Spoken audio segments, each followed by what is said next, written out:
Ya, shalom. Selamat pagi Bapak Ibu Saudara sekalian dimanapun berada, baik yang ada di gereja di tempat ini juga dimanapun berada di tempat masing-masing. Mari kita akan bersama-sama merenungkan firman Tuhan. Mari kita akan membuka firman Tuhan di dalam Injil Markus pasal yang keempat. Injil Markus pasal yang keempat, mulai ayat 35 sampai 41.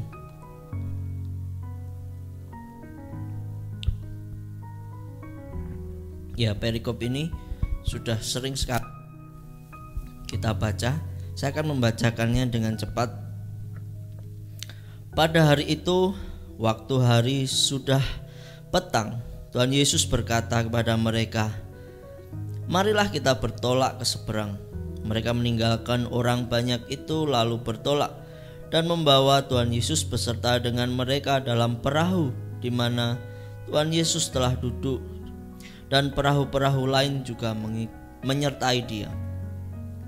Lalu mengamuklah taufan yang sangat dahsyat, dan ombak menyembur masuk ke dalam perahu, sehingga perahu itu mulai penuh dengan air. Pada waktu itu Tuhan Yesus sedang tidur di puritan di sebuah tilam. Maka murid-muridnya membangunkan dia dan berkata kepadanya, "Guru, engkau tidak peduli kalau kita binasa?" Ia pun bangun, menghardik angin itu dan berkata kepada danau itu, "Diam, tenanglah." Lalu angin itu reda dan danau itu menjadi teduh sekali. Lalu ia berkata kepada mereka, "Mengapa kamu begitu takut? Mengapa kamu tidak percaya?" Mereka menjadi sangat takut dan berkata seorang kepada yang lain, "Siapakah gerangan orang ini sehingga angin dan danau pun taat kepadanya?" Ya, amin untuk firman Tuhan. Ya, kita semua tahu setting tempat ini adalah di danau Galilea, yaitu mereka mau menyeberang. Di seberang di sana yaitu Gerasa. Di situ sebelumnya Tuhan Yesus melayani banyak orang, tetapi Tuhan Yesus tidak hanya melayani di tempat itu, tetapi juga mau melayani di Gerasa. Nah, mereka menyeberang danau itu, tetapi ya setelah berada di tengah-tengah danau, tiba-tiba muncullah angin taufan yang menghempas kapal itu, perahu ya, kalau kecil perahu. Ya, disitulah murid-murid menjadi panik lalu mereka ketakutan. Nah, kalau kita lihat di sini yang dibawa Tuhan Yesus bukan murid-murid yang banyak, tetapi murid-murid yang sudah dipilih Tuhan Yesus, yaitu ke-12 murid yang dipilih Tuhan Yesus menjadi murid yang dekat dengan Tuhan Yesus. Nah, di situ mereka mengalami ketakutan, padahal kalau kita lihat sebelumnya di pasal-pasal sebelumnya, mereka bersama-sama melayani dengan Tuhan Yesus dengan penuh keberanian. Mereka melayani dengan segala yang dilakukan mereka enjoy, tetapi ternyata ada satu kejadian yang membuat mereka seakan-akan seperti hilang kepercayaan. Maka Tuhan menanyakan, "Mengapa kamu begitu takut? Mengapa kamu tidak percaya?" Banyak juga di antara kita, ya, kita sebagai orang Kristen, kita juga tidak kebal sebenarnya dengan perasaan takut atau perasaan atau ketidakpercayaan, sebab manusia itu begitu mudah untuk takut. Kenapa? Karena kita memang manusia yang sangat lemah, apalagi ketika kita terancam, ya kita takut.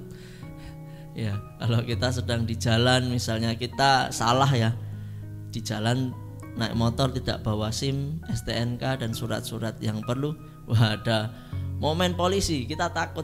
Nah, itu baru seperti itu. Apalagi hal yang menyangkut nyawa kita. hal yang ingin merenggut nyawa kita. Di situ terjadi badai topan yang bisa saja memporak-porandakan perahu itu. Bahkan di situ kalau kita lihat air sudah mulai masuk di kapal, nah, itu membuat orang menjadi panik karena ketika perahu kemasukan air, nah perahu itu bisa tenggelam. Apalagi bukan hanya kemasukan air, tapi ada angin yang mengombang-ambingkan perahu itu. Nah, mereka ketakutan, lalu mereka membangunkan Tuhan Yesus, dan akhirnya Tuhan Yesus bangun menghardik angin itu dan juga menyuruh diam ya. Di danau itu gelombang itu menjadi danau yang sangat teduh. Ya mari kita belajar bersama-sama. Jikalau di dalam kehidupan kita seringkali kita juga mengalami hal yang sama. Kita sudah mengikut Tuhan Yesus mungkin lama. Kita melayani, kita melihat mujizat, kita melihat perkara-perkara yang ajaib yang dilakukan Tuhan Yesus. Tetapi pertanyaan bagi kita semua, mengapa kita juga seringkali masih takut dan tidak percaya? Nah, saya tertarik sekali ketika saya membaca perikop ini. Saya memperhatikan di bagian-bagian kalimat-kalimat yang penuh dengan pertanyaan. Nah, setelah saya membacanya, saya mendapat beberapa hal yang bisa kita pelajari. Nah, apa saja yang bisa kita pelajari dari kisah ini? Yang pertama, ada satu pertanyaan, yaitu, Guru, mengapa engkau tidak peduli? Ya. Apakah benar-benar Tuhan Yesus tidak peduli kepada mereka? Nah, ini satu pertanyaan yang uniknya. Apakah engkau tidak peduli? Nah, benarkah Allah itu tidak peduli dengan kita? Nah, seakan ya di dalam cerita ini memang seakan-akan Tuhan tidak peduli ya. Karena apa? Tuhan tidur dan ya tidur tenang di sebuah tilam. Nah, di situ tetapi ya murid-murid Tuhan Yesus tergopoh-gopoh mungkin buang nguras air atau semacamnya yang membuat kapal itu bisa tetap berlayar dengan baik, tapi Tuhan Yesus tidur. Nah, kalau kita baca di bagian awal tadi, memang Tuhan Yesus itu kalau saya merenungkan kenapa Tuhan Yesus tidur, salah satunya apa? Di situ dikatakan lalu mereka membawa Tuhan Yesus. Nah, artinya yang sedang memimpin kapal itu murid-murid Tuhan Yesus. Jadi mereka memimpin perjalanan di perahu itu ya untuk menyeberang. Nah, jadi kalau seperti kita mau pergi ke satu tempat, kita naik mobil, nah ada teman yang mengajak kita, ayo ikut aku. Nah, biasanya mereka yang akan menyetir dan kita bisa tidur. Nah, saya merenungkan hal ini mungkin juga terjadi seperti itu. Jadi Tuhan Yesus santai, ada yang memimpin perahu ini, kapal ini ada yang ya sudah di istilahnya dihandle oleh murid-muridnya. Jadi Tuhan Yesus mungkin memang santai dan tertidur. Nah, itulah. Nah, bukan berarti Tuhan Yesus tidak peduli. Saya percaya Tuhan selalu peduli dengan apa yang terjadi di dalam kehidupan kita. Memang seakan Tuhan tidak peduli, tetapi Tuhan sangat peduli. Tuhan ingin membawa juga murid-muridnya belajar sesuatu. Nah, di dalam pelayanan sebelumnya mungkin mereka belum pernah menghadapi yang seperti ini, tetapi Tuhan Yesus membawa mereka dalam satu perjalanan badai. Satu perjalanan badai itu ya tidak mudah. Itu menegangkan, menakutkan, mengancam jiwa kita. Nah, Bapak Ibu Saudara sekalian, tentu saja kita pernah mengalami tempat-tempat di mana kita mengalami sepertinya hidup kita sulit, atau ada satu badai yang membuat kita seakan-akan mempertanyakan, apakah Tuhan engkau peduli dengan hidupku? Nah, apakah Tuhan kau peduli? Kok saya mengalami ini? Saya mengalami ini ya. mengalami masalah ini belum selesai, masalah lagi. Nah, tetapi apakah Tuhan tidak peduli? Saya katakan Tuhan sangat peduli. Bahkan ya ada satu pujian rohani, Allah mengerti, Allah peduli segala sesuatu yang terjadi dalam kehidupan kita.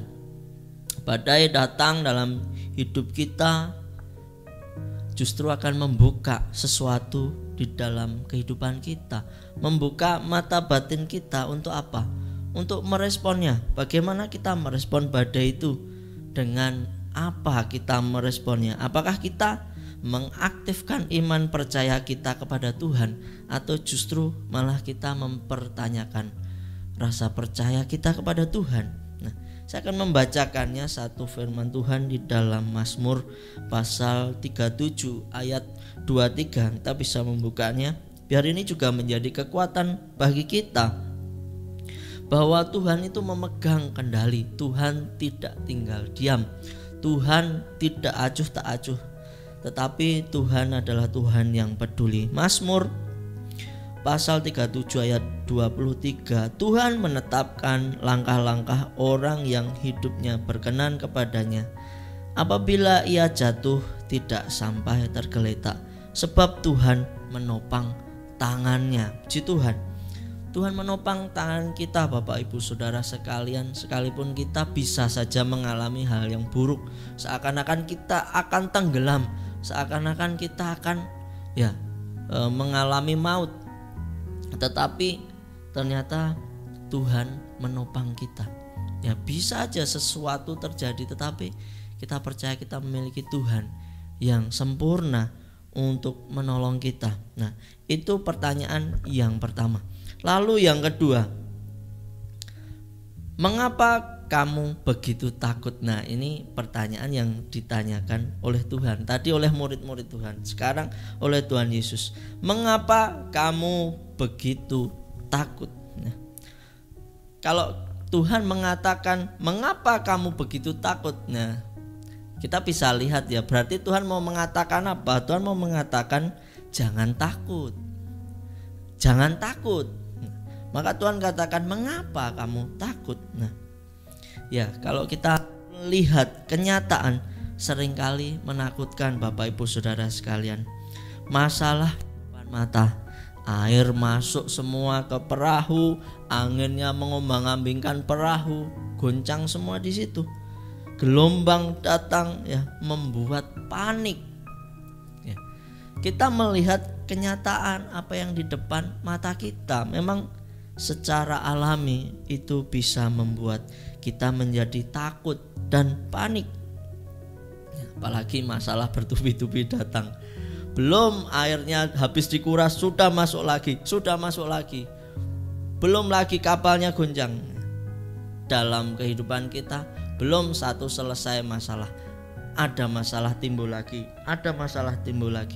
Nah, tetapi masalah yang bertubi-tubi itu bisa kita atasi bersama Tuhan. Sekalipun itu bisa saja membuat kita takut, tetapi mari kita belajar untuk percaya kepada Tuhan. Jika Tuhan mengatakan mengapa kamu begitu takut, mempertanyakan di dalam kehidupan kita, ketakutan apa yang kita takuti. Nah, mari kita belajar bersama-sama. Mari kita belajar untuk tidak melihat apa yang di sekeliling kita yang membuat kita takut. Nah, hari-hari ini Bapak Ibu Saudara sekalian, ya kita semua tahu, bahkan bukan di negara kita saja, tapi juga di negara-negara di seluruh dunia ini mengalami krisis, mengalami dampak dari pandemi corona.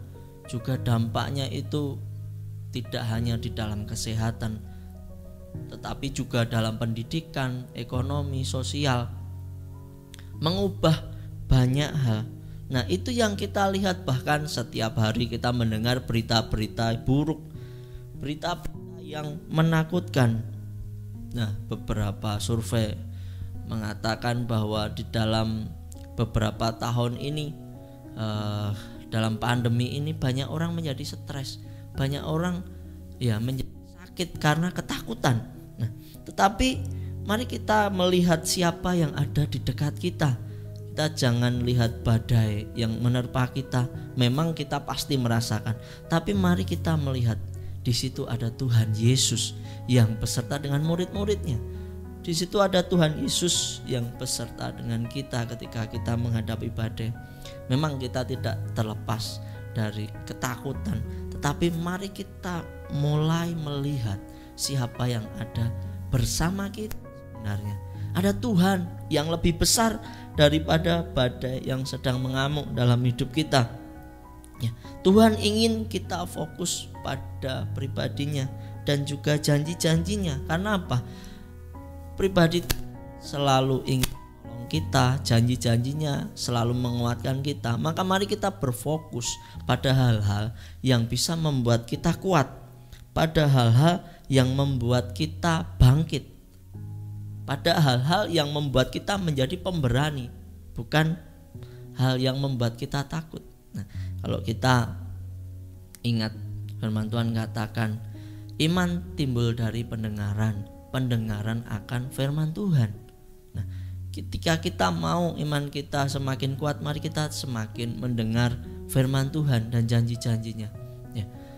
Ya, saya secara pribadi mengalami misalnya waktu ketakutan, kadang logika tidak jalan, Bapak Ibu Saudara sekalian, tidak bisa jalan, hanya bisa mengatakan firman Tuhan. Saya katakan cuma dalam nama Tuhan Yesus ini. Nah, saya katakan apa yang Tuhan ingatkan dalam pikiran saya, cuman itu saja. Tetapi apa yang terjadi luar biasa, menjadi tenang, menjadi mampu menghadapi masalah itu. Nah, mari kita berfokus pada apa yang di dekat kita sebenarnya, yaitu Tuhan Yesus yang ada bersama-sama dengan kita. Jangan kita takut. Saya akan membacakannya firman Tuhan biar ini menjadi kekuatan bagi kita di dalam Mazmur pasal 23 ayat 4. Mazmur pasal 23 ayat 4 dikatakan, sekalipun aku berjalan dalam lembah kekelaman, aku tidak takut bahaya, sebab engkau besertaku, gadamu dan tongkatmu itulah yang menghibur aku. Bapak Ibu Saudara sekalian, ya, sekalipun kita melewati lembah kekelaman, ya, beberapa waktu yang lalu dijelaskan Bapak Pendeta Satra, Bapak Pendeta Markus, bahwa lembah kekelaman itu lembah bayang-bayang maut yang mengerikan, yang bisa saja merenggut nyawa kita. Tapi di situ dikatakan, aku tidak takut bahaya, sebab engkau besertaku. Nah, Tuhan yang beserta kita, Bapak Ibu Saudara sekalian. Di kapal itu ada Tuhan Yesus yang serta dengan murid-muridnya. Gadamu dan tongkatmu itulah yang menghibur aku. Nah, ada penghiburan di dalam Tuhan. Ada kekuatan ketika kita menyadari ada Tuhan Yesus yang beserta dengan kita. Puji Tuhan, luar biasa. Lalu pertanyaan ketiga. Nah, ini yang mengatakan adalah Tuhan Yesus.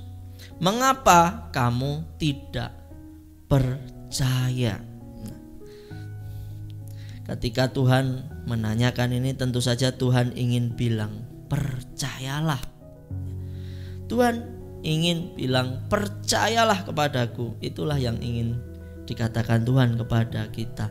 Mari kita belajar percaya kepada Tuhan. Mari kita tidak dikuasai oleh badai, tetapi mari kita menguasai diri kita, sehingga kita bisa tetap tenang sekalipun di dalam badai, ya. Ada satu kisah, ya, di dalam Markus pasal 9 ayat 23. Nah, ini ada satu kisah yang sangat menarik, di mana di situ Tuhan Yesus bersama murid-muridnya, tetapi waktu itu ada orang yang membawa anaknya kerasukan setan dan membawa kepada murid-muridnya. Tetapi Tuhan Yesus mendapati murid-muridnya tidak bisa mengusir setan itu, dan anak itu masih kerasukan setan. Nah, lalu orang tua dari anak ini membawanya kepada Tuhan Yesus. Nah, di situ Tuhan Yesus menegur juga murid-muridnya. Di dalam pasal 9 ini Tuhan Yesus katakan lagi, kamu angkatan yang tidak percaya, mengapa kamu tidak percaya? Berapa lama lagi aku harus tinggal bersama dengan kamu? Nah, di situ dikatakan jawab Tuhan Yesus, katamu jika engkau dapat, tidak ada yang mustahil bagi orang yang percaya. Segera ayah anak itu berteriak, aku percaya, Tuhan, tolonglah aku yang tidak percaya ini. Nah, di situ ya ternyata di Israel sendiri, sekalipun mereka umat pilihan Tuhan, tetapi ternyata seringkali kontras sekali digambarkan bahwa justru orang-orang yang tidak mengenal Tuhan itu imannya lebih baik. Nah, di sini juga ada seorang bapak ini yang anaknya kerasukan. Di situ dia mengatakan, jika engkau dapat, artinya dia tidak percaya penuh kepada Tuhan Yesus. Lalu Tuhan Yesus di situ mungkin agak mempertanyakan itu. Di situ Tuhan mengatakan, jika engkau dapat, ya, tentu saja Tuhan Yesus dapat mengerjakan perkara-perkara yang mustahil. Di situ dikatakan tidak ada yang mustahil bagi orang yang percaya. Nah, segera ayah anak itu berteriak, aku percaya Tuhan, tolonglah aku yang tidak percaya ini. Nah, murid-murid tidak bisa mengusir roh jahat itu. Nah, Tuhan Yesus katakan, berapa lama lagi aku harus bersama dengan kamu, angkatan yang tidak percaya. Kita sebagai manusia secara jujur, kita itu sulit untuk percaya. Kita seringkali perlu pertolongan Tuhan untuk percaya. Seperti bapak yang anaknya kerasukan setan ini, aku percaya Tuhan, tolonglah aku yang tidak percaya ini. Ya, ketika kita mengalami kesulitan seperti bapak ini yang anaknya sedang sakit, ya, mungkin dia setengah percaya, ini bisa enggak Tuhan menyembuhkan, Tuhan memulihkan anak saya, bisa enggak? Tapi di situ Tuhan menegaskan, tidak ada yang mustahil bagi orang yang percaya kepada Tuhan. Itu Tuhan mengatakan tegas sekali, tidak ada yang mustahil. Lalu bapak itu berteriak, aku percaya Tuhan, tolonglah aku yang tidak percaya ini. Bapak ibu saudara sekalian, mari kita melihat di dalam diri kita. Mari kita secara jujur, apa yang ada di dalam hati kita. Kalau ada kepercayaan itu sangat bagus Bapak Ibu saudara sekalian, kita harus meningkatkannya terus. Tetapi kalau kita ternyata juga mengalami percaya tetapi tidak penuh, maka mari kita beralih menjadi percaya penuh seperti bapak ini. Tuhan, aku percaya, tolonglah aku yang tidak percaya ini. Jadi bapak ini mengakui kelemahannya sebagai manusia. Dia juga bisa tidak percaya penuh kepada Tuhan, tetapi Tuhan itu tetap baik Bapak Ibu saudara sekalian. Di dalam kelemahan kita, Tuhan tetap mau menolong kita. Kalau Tuhan menanyakan kepada kita, mengapa kamu tidak percaya? Maka mari kita introspeksi di dalam hidup kita. Adakah hal-hal yang kita tidak percaya Tuhan sanggup melakukannya?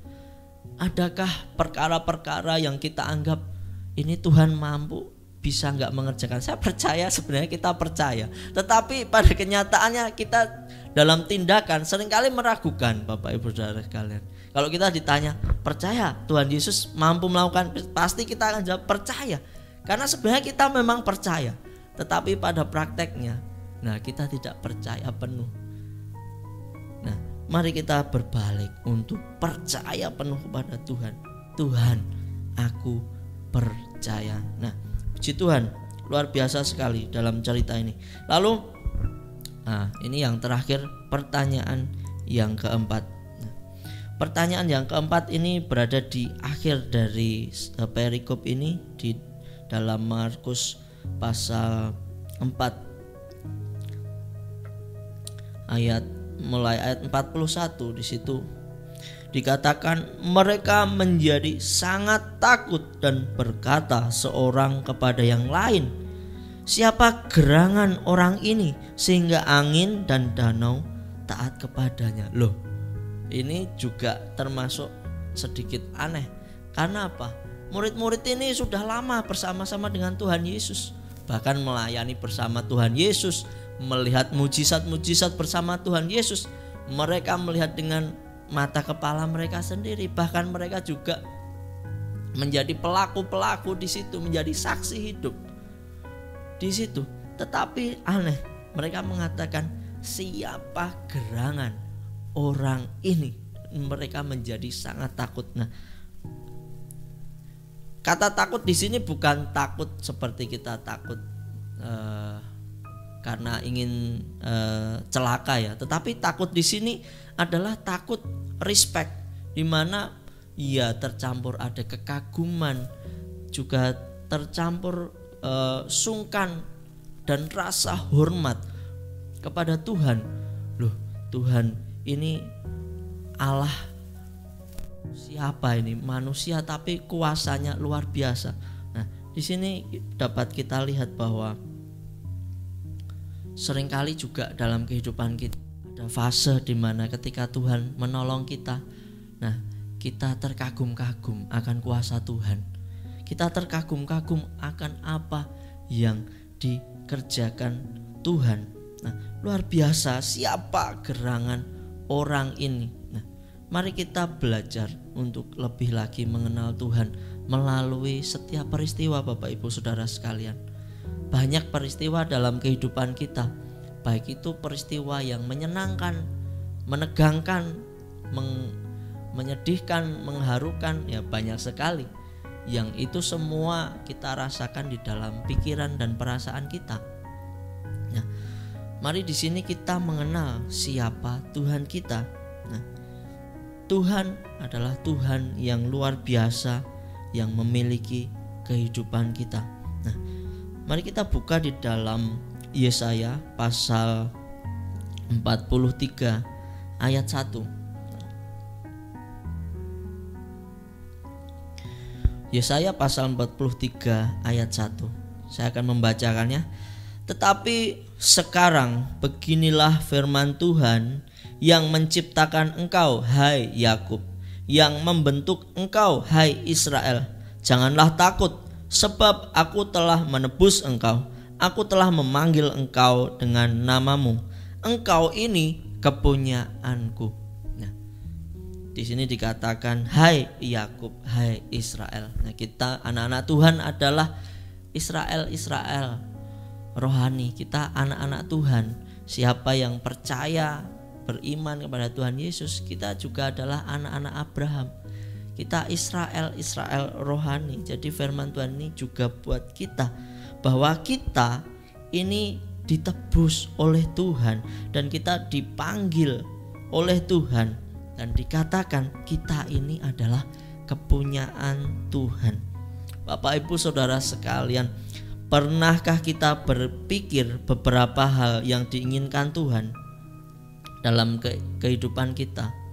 Nah, saya rasa satu hal yang diinginkan Tuhan adalah kita menyadari bahwa kita itu dimiliki Tuhan. Nah, ketika kita sadar kita dimiliki Tuhan, saya percaya itu hal yang sangat menyenangkan hati Tuhan. Satu hal yang disenangi Tuhan adalah ketika kita sadar betul bahwa kita itu dimiliki Tuhan.